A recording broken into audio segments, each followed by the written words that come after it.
పశువులా పాదం పడనీకురా విరిసి విరియని పువ్వుల వసివాడనీకురా తరతరాల చరిత మనకు చాటి చెప్పుతున్నది మానవతను మించిన మతము ఏమున్నది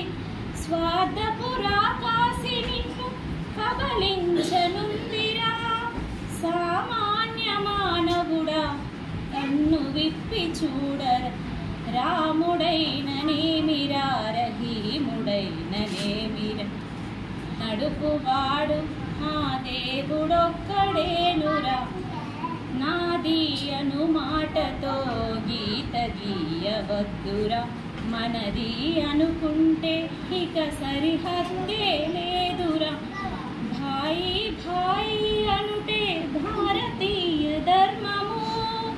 అది సాధించిన నాడే ఈ సీమ స్వర్గము